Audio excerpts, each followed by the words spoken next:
Mutton curry ఎలా తయారు చేయాలో చూద్దామండి. తయారీ విధానం చూద్దాం. మా కేజీ మటన్, ఉల్లిపాయ పచ్చిమిరపకాయ 2 ఉల్లిపాయలు పెద్దవి, 4 పచ్చిమిరపకాయలు, ఇవి కచ్చా పచ్చాగా గ్రైండ్ చేసుకోవాలి. ముందుగా స్టవ్ వెలిగించుకొని కుక్కర్ పెట్టుకున్నాము.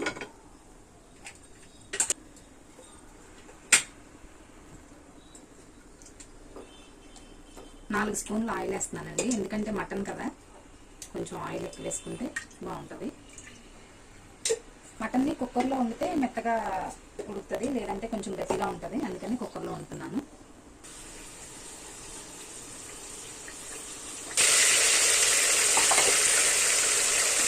ఇప్పుడు ఉల్లిపాయ పచ్చిమిరపకాయలు మనం పేస్ట్ పెట్టుకున్నాం కదా, అది వేసుకొని అది కొంచెం పచ్చివాసన పోయి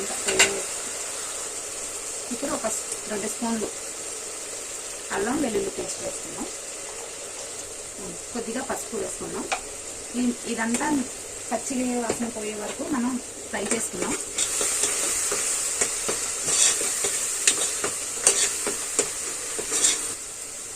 ఇప్పుడు మనం ముందుగా కడిగి పెట్టుకున్న మటన్ కేజీ అండి, ఇది క్వాంటిటీ మీకు తెలియడం కోసం చెప్తున్నాను. దీనిలో వేసుకున్నాము.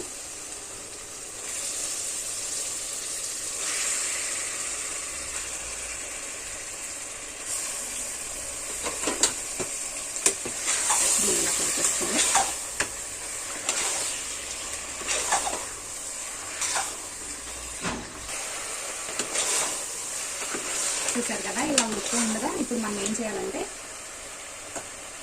ఒక రెమ్మ కరివేపాకు, ఒక 2 టమాటా కట్ చేసి పెట్టుకున్నాము, అది వేస్తున్నాము.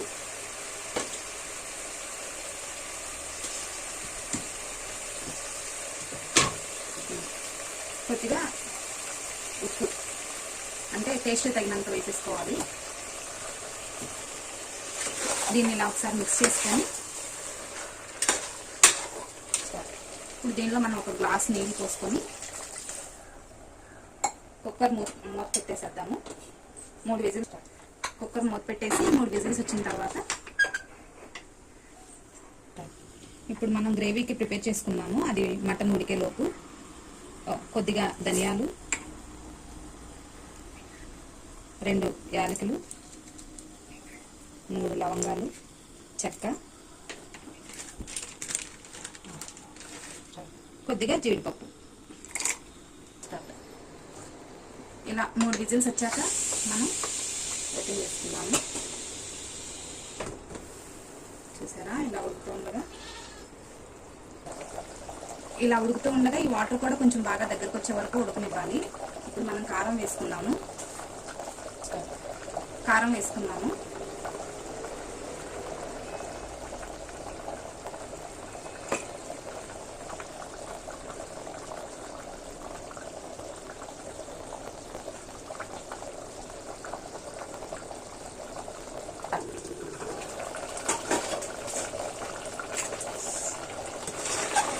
సరే, ఇలా దగ్గరికి చక్కగా ఉడికిన తర్వాత ఇప్పుడు మనం గ్రేవీకి మిక్సీ పట్టి పెట్టుకున్న పేస్ట్ వేద్దాము.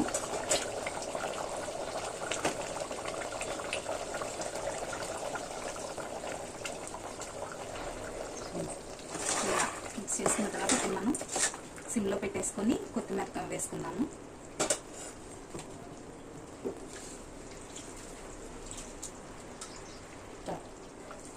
కొత్తిమీర వేసుకుంటున్నానండి. దీనిలో కొంచెం కొత్తిమీర ఎక్కువ వేసుకుంటే ఫ్లేవర్ బాగుంటుంది.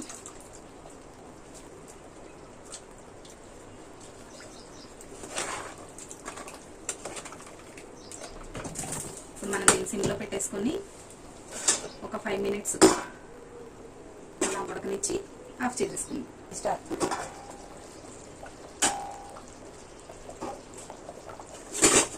చూసారా, ఆయిల్ పైకి వచ్చేసింది. అయిపోయిందండి కర్రీ. ఇప్పుడు మనం దీన్ని సర్వింగ్ బౌల్లో తీసుకుని సర్వ్ చేసుకుంటే